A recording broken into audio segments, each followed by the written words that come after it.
Okay, before we delve into the flood, which I'll try to keep, and I should be able to keep fairly brief, I really should have elaborated a bit more on an aspect of the woman in Revelation 12. It's actually a very, very Kabbalistic and esoteric symbology you see there. We could go into a lot more detail on it, which I won't now, but I'm just going to point out that she's seen in Revelation 12. She's depicted there clothed with the sun, having the moon as her footstool, and wearing a garland of 12 stars. What's interesting about the seed of the serpent and the seed of the woman language in Genesis 3 is that in esoteric symbology, serpents are often associated with the sun. And you also see serpentine symbology not just in the esoteric world at large, but in the Bible itself. You see the very Gnostic and Kabbalistic symbolism of a serpent nailed to a cross or attached to a cross. Jesus actually applies that to himself.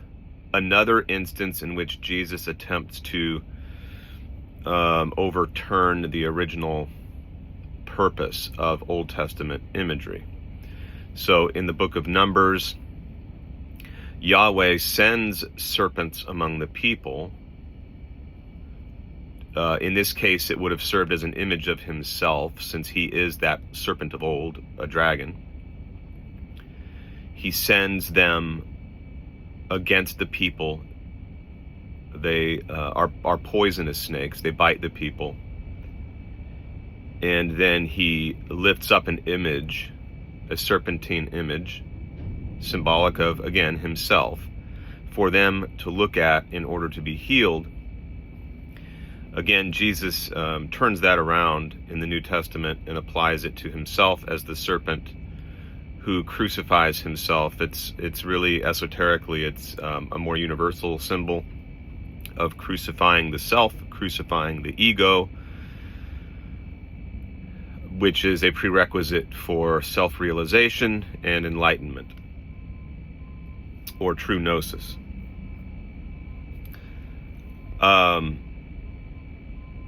So the serpent is very much associated with the sun in many respects.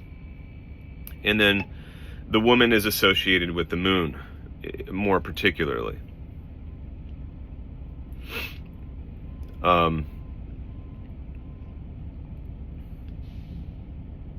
In general, the celestial bodies of the moon and sun, because they constitute a polarity, they often occupy the place of the left hand and the right hand, with the sun on the right and the woman, or the moon, representing the feminine principle or feminine energy, on the left. It's applied a little bit differently, at least diagrammatically, on the Kabbalah, where the sixth Sephiro, the Tifereth,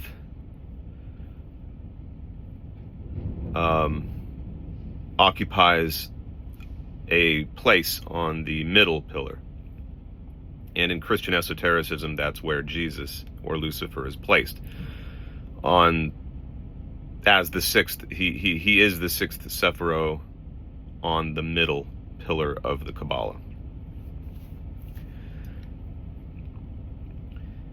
Those who are Bible readers, who are familiar with the Bible, will immediately recognize the symbolism of the woman in Revelation 12.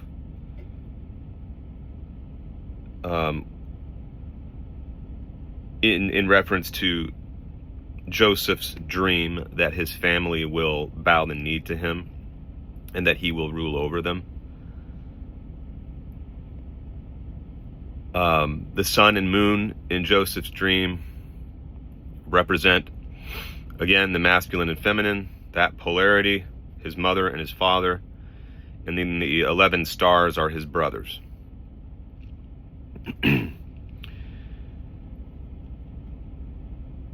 Now, moving on to the flood, there's just a ridiculous amount of material on the internet about this, about the older pre-Hebrew, pre-Hebraic account of the flood, from Sumer, Babylon, Acadia, etc. An ungodly amount of podcasts, blog articles, documentaries. So I'm not going to spend very much time on that. I'm going to assume that most of you are familiar with the essential outlines of the story, or I should say, familiar with the details of the story. And if not, there's plenty of places you can go to find it. I'm just going to give the overall bare outline real quick so we can kind of get our bearings to see how this fits into how we should be viewing, how we should be reevaluating the Old Testament, or reevaluating certain events in the early part of Genesis. So, in this case, the flood.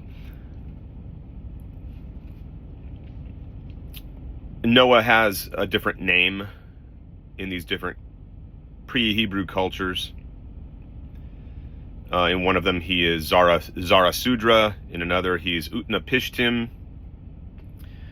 There's a third one I'm forgetting now. And then, of course, in the Hebrew account, he's Noah.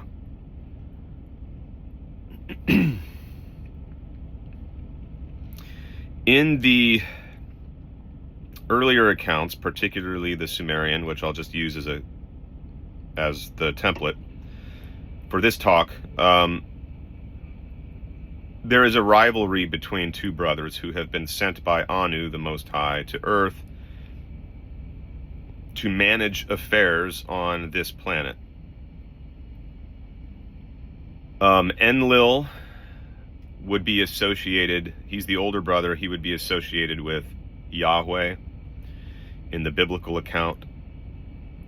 And then Enki would essentially fill the role that Lucifer plays, or the snake plays, in Genesis 3.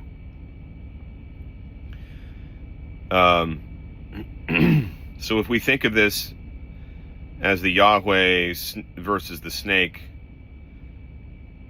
account in Genesis as essentially a continuation of the Sumerian rivalry between Enlil and Enki, then the way that story went is that the council largely, the divine council, had essentially agreed that humans would be created, that a limited number of them would be created to do labor that was unattractive to the gods. So they used us for certain mining projects and other assorted projects.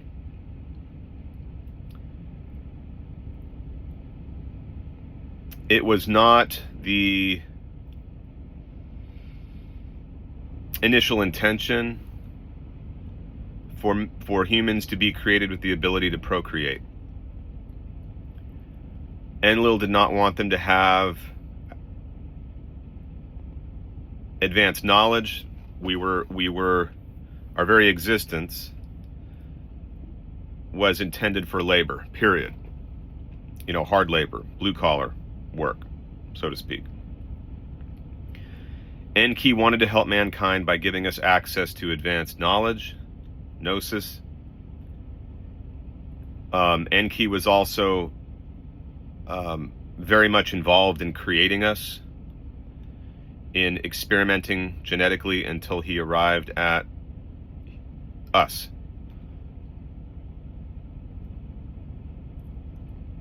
He made it possible for us to procreate. Another thing Enlil did not want, the council did not give its approval for. And so the way the story eventually goes is, when we come to the flood,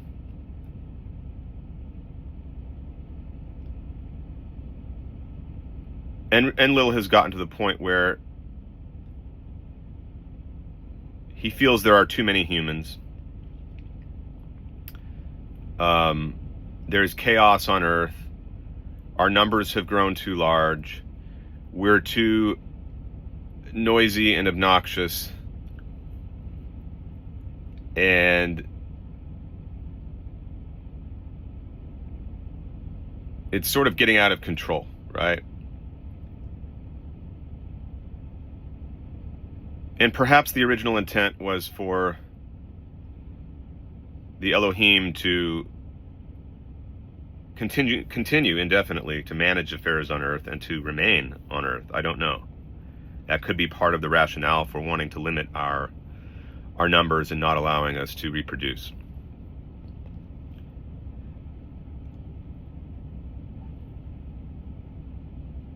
But essentially what happens is that, and it depends on who you read, some people believe that with the gods' advanced knowledge of meteorological conditions, they could predict when things would happen, when certain apocalyptic, naturalistic apocalyptic events would occur with regard to weather. They would be able to anticipate it in advance. So some authors don't think that Enlil literally sent a flood, but that the gods were aware that a particularly large one, if not a planetary scale flood, was going to happen. And rather than warn us, they chose to, the idea was to let it happen, to permit it to happen so that mankind would be wiped out, or largely wiped out. But it doesn't really matter which version of the story you go with, whether Enlil tried to cause it or permitted it, it doesn't matter. The point is that his intention towards us was malevolent, or at least neutral. He just didn't want us to get out of control.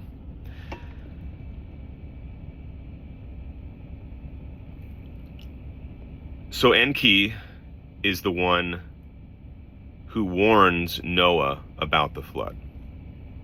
This is where you see a fairly radical departure between, in the Hebrew account, because in the Hebrew account, Yahweh / Enlil brings the flood, deliberately brings about the flood, because he regrets creating mankind,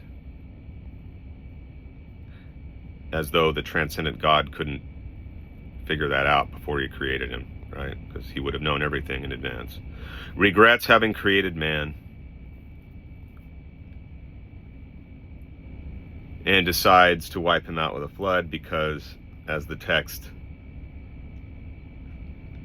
rationalizes, man had become depraved. All of his ways had become wicked on the earth, and Noah was supposedly the only remaining righteous man on the earth. But the Sumerian account reads differently. You have a divided council, and Enki represents the faction that wants to save mankind.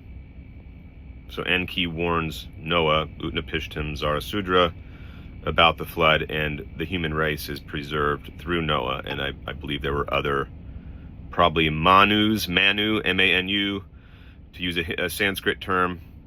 I'm sure Noah was not the only one. There were other first men to restart civilization in other parts of the world. But because this story is centered in the Middle East, what we would call today the Middle East, he's sort of at the center of the story.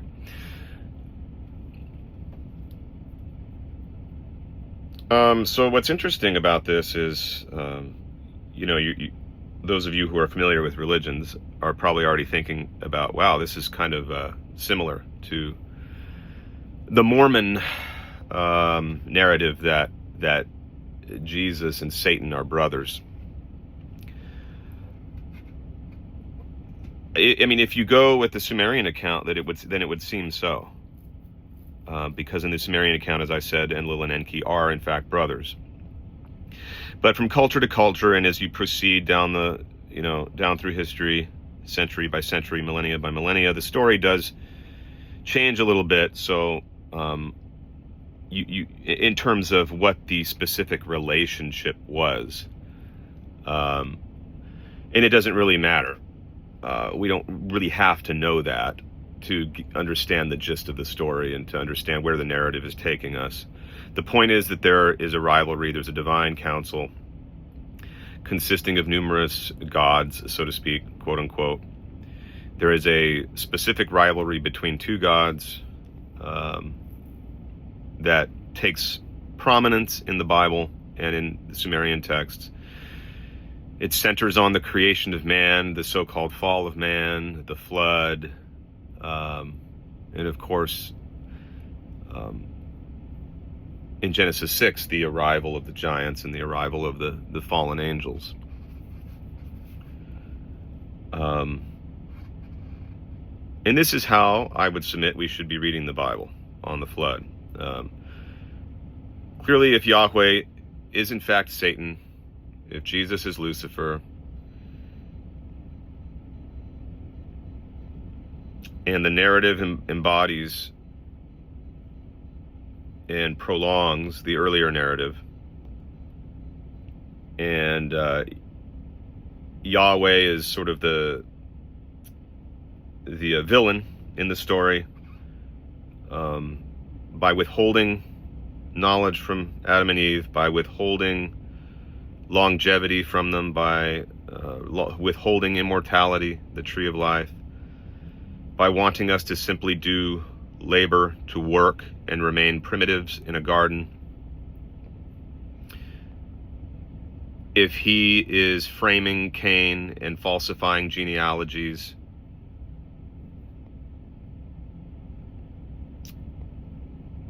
if he is usurping the role of the Most High, like we saw in Genesis 32, where the Most High is the one who gives unto Yahweh his inheritance, which is Jacob, or the people of Israel, then he would logically be the one who is trying to wipe out mankind, which would include Noah. If he was literally trying to wipe out every last human being, that would include Noah. Only that gets sort of twisted around. So that would be another falsification of the narrative, where the tribe is trying to make it look as though Yahweh is attempting to save man through Noah, when in fact it was his intention all along to destroy everyone. And in fact it was Enki, Lucifer, or Jesus, or Prometheus, who comes along and heroically rescues us from certain disaster. That should do it for this one. I think it does. I don't think, I gotta be careful not to end these too prematurely, because I have a tendency to do that, and then I have to add something at the beginning of the new video that I wish I had elaborated on before. So, but anyway, I'm pretty sure I've covered what I wanted to cover there. We will move on to discuss the Tower of Babel.